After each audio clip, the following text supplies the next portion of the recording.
The Zerg to the top right of the map for Team FXOpen is not Lenok this time, not the Lenoctopus that FXOpen is banking their hopes on. This time it is FXO Lucky. Lucky in Heart of the Swarm offline. We didn't see him all too often this year. He has a 3-3 map win score against his opponent's race. One against Genius, and Ruin lost to Zest in Super.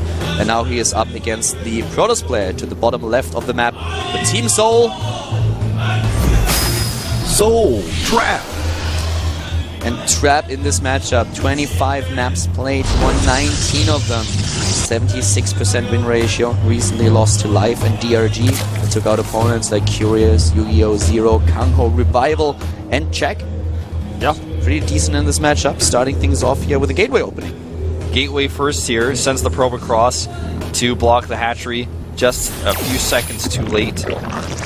Literally about a second and a half too late there. Gets his gas up, sees that it's a hatchery first, may be able to delay the pool a little bit. Good opening here for Lucky. That's what you want to do when your opponent starts with the gateway, go into the hatch first instead of the early pool. Would have been, you know, the one annoying thing if you play in this elimination format as a player is you practice for your match and you, oh wow, he's going for the double hatch before pool. Loving it. Yeah, for a second I thought he was just checking for cannons, but he goes all the way. But as I was about to say, like, the most annoying thing that can happen to you if you actually are in a situation where you play an elimination format team league match is you have your one shot and you haven't performed well, you get your chance, you were talking to the coach, you prepare in the team house, and then you start with a, let's say, hatch first, you get cannon, the game's over. Yeah. So if you get this unlucky, that would be devastating, but in this particular game he gets away with it. Does he get away with a double hatch before pool, as it was already scouted though? Yeah, that's the question. How lucky will FXO Lucky be here? He's got the pool on the way. He also has a gas up, which is going to limit his resource mining at the minerals for a little bit, but we'll give him a fast speed that he can use to try to control the map a little bit. And we already see a little bit of an adjustment here on the side of Trap. No unit whatsoever. He goes straight into the Warp Gate research, into his expansion. Yeah, he's just going to get a quick Nexus up instead. Yep. He doesn't have to worry about any pressure, doesn't have to have a wall, doesn't need a forge. Troll Brush coming. Yeah. That's not going to really happen. But yeah, at this point he saw, of course, what's going on. And now the question really being how Trap is going to react to this. That's a good question, because on this map, it's a little bit tougher to take a fast third base, because there's no wall you can make. This is not Akalon, you know. This is not a map where you can just, okay, I'll wall off with a few pylons, or I'll use the collapsible rocks to wall off, and I'll be okay. You have to be very careful with how you do it. You need to have a SimCity. And when the Zerg has 3 bases up this early and you try to SimCity, he might hit you with that Hydralisk timing. So he has to be very careful about how he does this. And he may also be aggressive. That's another opportunity he has. What we have for Lucky is, of course, a faster speed. If you go into a build where you really start to go into double hatch before pool, you need speed out there. You know that you're up against the gateway opening. Against gateways opening in general, having speed is definitely something that you want. Because there's the chance that you will go up against gateway units early on that try to pressure you, and then speed is really invaluable. So using the early speed here is kind of a given. He doesn't really mind too much gas after that, just starts putting a few of the drones back into the gas. But right now, of course, droning up like crazy, trying to get the queens out, the injects, should go for the creep spread pretty soon, and also making sure that he's hitting his overlords. But he needs to scout what's going on, and he needs to know that there is currently a Stargate opening for his opponent. Yeah, Stargate is 2/3 done here. Nice, sees the pylon. And pylon gonna be safe, but it gives him a really good idea of what's coming. Of course, he built the probe, which means no more pylons, no closer pylons, and he's getting the lings out that he should be able to defend with. It's not going to be the ideal trade for him, but he's going to definitely work out. Especially since we do not have the +1 attack upgrade. There's no forge opening, so there's no +1 attack. With +1 attack, so let's do two-hit Zergling. Without it, they need 3 hits. Here comes the Oracle on the other hand, and there's not a lot of anti-air. With 3 queens alone, the Oracle can actually do a lot of damage. Yeah, he saves the Zealots over here. Looks like he wants to save the Pylon a little bit longer, but that's way too many lanes. He's probably just going to recall here. He needs to. Yeah. Immediately starts the recall, there's no question about it. But as I said, if you do not have any kind of anti-air, except for the queens, and those oracles get in, you could even get another one. The oracle alone can do so much damage. If there would be 2, he could do a devastating amount of damage in the main base of his opponent. Yeah. He doesn't know that quite yet, so he makes the one first to be safe. And he's spotted. Yep, spotted, unfortunately. And he could start Spores. One Queen here gets the first shot, and he's going to just go for the drones, of course. Getting a few here, forcing the Spore. Gets 3. Another Queen comes, of course, into the main base, but a little bit too late already. 4 Harvesters killed, and the transition into Void Ray, whereas Lucky is trying to save his base with at least 2 Spore Crawlers for now.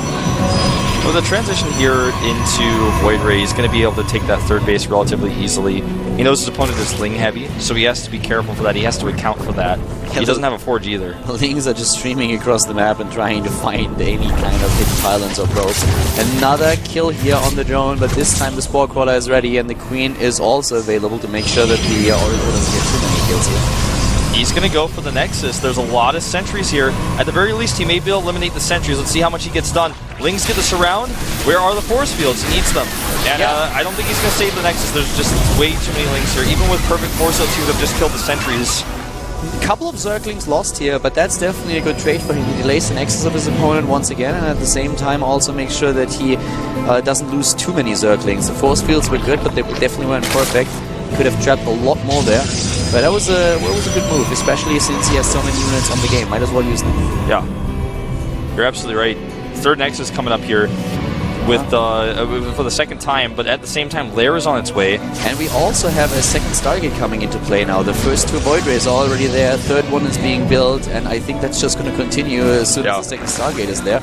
Void Ray is a pretty decent unit in this matchup. The question is now, how exactly is Lucky going to counter them? 2 more additional drone kills on that Oracle during all of this. A ton of cannons going up because he's scared. And Lucky is actually going to pull a red. He's like, what? My opponent has a double Stargate, is going for mass Void Rays? I guess I have to build a few drones. Yeah, went up to 74 so far. Easily holds this Ling pressure. There's so many Lings on the map. There's 51 in total. +1/+1 for the ground is nearly done. You know, the lair tech here is super, super late, and that's one of the things that actually surprises me a little bit. Since he had the resources for a long time already to go into lair, but he didn't do it. Takes a 4th base here. The creep spread could be better, but at least he's spreading and he's doing something, and he's still active on the map with those Lings, and actually 2 cannons are not going to do too much against them. Trying to run into opponent's main base. Zealot on hold position. Not allowing that though. But without the lair tech, I do not know what he's gonna try to do here. He needs something. Yeah, this counterattack is going to be pretty scary. You can always recall if the Lings become overwhelming. He goes for the counterattack, but there's a lot of Zealots warped in here. They do have +1, but it's 1/1 on these Lings. Cannons will fall. Well, one of them at the very least. And, you know, Lucky is trading okay here. Yeah, Lucky has found the answer against Void Rays. Zerglings, apparently. Yeah, he's going to lose all of his Lings, but he's killed so much here. I think it's worth it.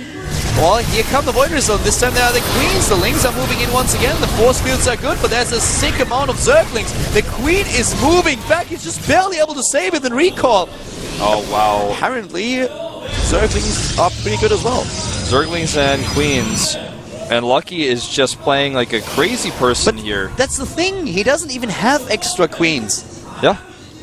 He has 5 in total right now. Yeah, that's not really a massive amount. That's like 2 extra. No, that's actually not. That's 1 extra Queen. Oh my god, no hold position and no warp in and no dice here. This is a disaster. It was a disaster waiting to happen with no Zealot on hold position. Oh my god, he has Zerglings now everywhere. No, you can't attack with those. You cannot possibly attack with them. And he's moving in again. He's just getting Zerglings, and nothing else. The Spire is being built too. Here's the Photon Overcharge in the main base. At the 3rd, the cannon goes down. Finally, the army arrives of Trap. Trap defending against this still, but Lings are active in the natural. Yeah, he's going to kill, looks like maybe 1 more probe. Doesn't get it, but worker count 49 to 80. He killed 33 Harvesters in this game already. I really like the transition here. The transition is a little bit predictable. That's why we see Phoenix production right now. But Void Rays, you know, as it is, are not very good against the amount of mutas we're about to see. He needs Phoenixes. He needs them fast. he also needs to reproduce his probes because being 30 workers down is never ideal. 13 Mutalisks at a time are being produced, and the gas is not even limiting him, which means that we will see another 6-7 Mutalisks in just a few seconds. It's funny when you have minerals as the limiting factor for Mutas. That's a bad sign for a Protoss. He didn't do anything else but get a few upgrades and produce Zerglings, and a couple of Queens. And a few more Zerglings. 21 Mutalisks currently being built because he didn't spend his gas for anything else but the upgrades, the +1/+1 and +2/+2, and that's about it. He even hides his Mutalisks a little bit longer. Finally, one of them is being spotted, and now the Mutalisks are moving in, and he has a sick amount of them. He just has to magic box the Archon, and I feel that even though Void Rays are great, even against Mutalisks, they're not too shabby, but this is just too much. It should be too much. There are a lot of Phoenixes coming out here, but they're not ready yet. There's only 3 cannons. Phoenix need to micro perfectly here. It's already losing some probes, and the micro is not perfect, much less than so. Void Ray's helping out against the Lings. This time he's got a Zealot in the right spot, but the Mutas doing a decent amount of damage on the other hand. I'm not sure how much I like that Zergling attack here, but here come those Phoenixes. How good is the micro of Trap? Can he make that work? The Photon Overcharge is already there, and currently Lucky is one-shotting the Phoenixes, and he doesn't give a damn about that Photon Overcharge. He's like, what? Taking my Mutalisks there. Oh, look, it's a Photon Overcharge. Do I care? No, I don't. No, he doesn't care. And totally here come the Corruptors, of course, now. Not to take out the Void Rays, but this is what he's going to use against the Phoenixes of his opponent. He now has, in total, 6 Zergling makers on the map, and that's what I'm going to call him for the rest of this game, because he did have that 4th base up, but he had barely any drones until I started talking about now he finally transferred drones there, but he was just using it to make Zerglings and Mutas. Now he's got the 5th base up. Lucky is on 5 bases, and now he can just go play the numbers game. He can go into Mutalisks and Corruptors and try to overwhelm his opponent. If he snipes those Void Rays with the Mutalisks immediately, while the Corruptors go straight for the Phoenixes, I feel he can win this game just because he has such overwhelming numbers. Yeah, the Phoenixes need to come back here, but even if they do, they need Void Ray support against all these Corruptors. Archon gets targeted down here. Phoenix is no support. Now the Void Rays come in. They don't have Anion Pulse Crystals, which starts to hurt him as well. The Corruptors, though, getting picked off by the Void Rays. He does not engage this the most ideal way, but he still trades okay, and he has the much better economy. Yeah, and also the Corruptors might have been taken out by the Void Rays, but at the same time, the Phoenixes got more than once way too close to those Mutalisks, and a lot of them are already dead. And the Archon... A lone Archon on his way to... I don't know. I think he's lost. I think he's kind of lost. He's asking for directions right now. He's like, hey guys, don't tickle me, but tell me... I think the only way to go, like, where's the Protoss base? I think I'm lost here. That was not a friendly greeting that he received. We still have 5 operating bases, 5 gas mining bases for Lucky versus just 3 for Trap, and Trap has no way, he probably hasn't even had a dream of an idea about taking a 4th base, because that's how little map control he has in this game. The Void Rays again going to defend the Lings. But that also keeps the Void Rays at the choke point right off at the natural, and now they're heading for the 3rd base. So where do you go with your Void Rays? Do you really try to defend against the Mutalisks and Corruptors, or do you send them over to take down the Lings? The Cannons, on the other hand, are doing quite well. Yeah. He just continues to remax. Worker count is so high at 87. His army is always relatively small, but it's overwhelming because he keeps trading with it. So even though, army size right now is actually almost double, when he fights, the composition is not the best, but he picks off a few of the units, continues to mine more gas, and this is just a better economy overall. And these Void Rays need to get out of here. He's just happy to trade. He's happy to trade here. He has 5 bases up against 3, and he knows that eventually his opponent is going to run out of minerals and especially gas, and so he's just going to try to trade for as long as he can.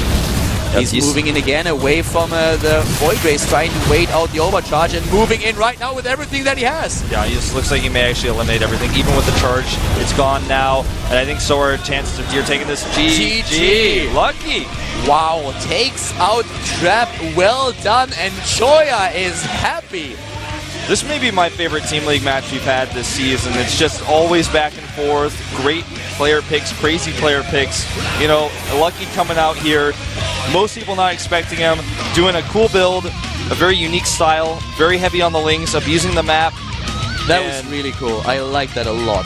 You know, he just knew every step of the way how to do it. To transition into the Mutas, to get the Corruptors out, So you just continue to trade because he had the better economy. Never once did he lose map control.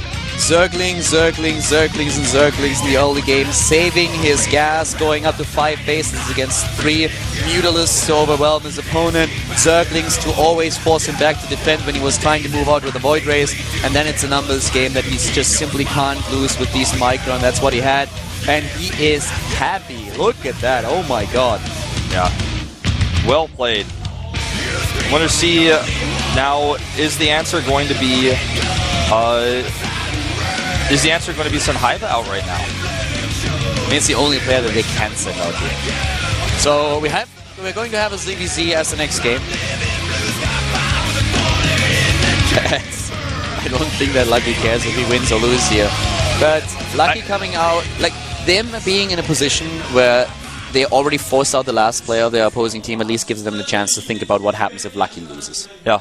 And I don't think we're going to see Huangshin here. Don't think we're going to see Youngjun. It's got to be Haiba. They've used Haiba last every time. He's also pretty good at ZVZ, as it turns out, whether he wins by just crazy luck or he wins by really good decision-making in the mid-game and into the late game. ZVZ seems to be a matchup that, in the GSTL especially, he's excelled at. So, for me, it's 100% Haiba, and it seems like you're also in agreement here. I don't think that there can be another choice than sending Haiba out right now. So, in my opinion, that's the player that we're going to see. So, the next game is probably going to be a Zerg versus Zerg. And Lucky so far, I mean, I really liked his style that he showed there. The Zerglings were just so versatile for him. Every single time he did something with that, eventually he broke through the natural and was able to get into the base. Definitely a mistake by Trap there on the other hand, though. That's something that he should have avoided. Then maybe the game goes down a different path. Just keeping his Archons together and having a better defense against the run-bys, maybe adding a few more cannons earlier on, or making a wall for his cannons would have helped him buy a little bit more time with his Void Rays while he's defending against the Mutas and the Corruptors. Just Lucky overwhelmed him time and time again. He didn't have time to make cannons or get his units in position or make a new wall because he was just constantly under attack. You know, I feel a few of the times Trap could have attacked. I mean, we see everything, so we kind of can judge, okay, how much do you really have? But I feel the anti-air was never really strong enough in the beginning to make anything happen. With 5 queens, you don't defeat this many Void Rays if you have enough Zealots on the ground. And I feel he was just one warp in short of actually making that happen. He decided to just use the Warp Prism to move back since he was defending his own bases. But he had a couple of shots here. And Haiba, surprise, surprise. Nobody said nobody ever. Yeah. And Choya is laughing. That's, of course, what he expected here as well. Let's see if Lucky can actually make this happen. Haiba is on a 54% win ratio in this matchup. Lucky is on 45. Yeah. Against very different opponents, though. So, last 3 games that he played, this guy on screen right now were against Life, and he won every single one of them. Really good ZVZ player. You know, if Haiba loses here, it's all over. But given his track record, I don't know if Lucky can beat him. We're going into another 5-minute break, and then we have the next game here, the GSTL match between FXOpen and Seoul. See you guys in a few with Lucky versus Haiba.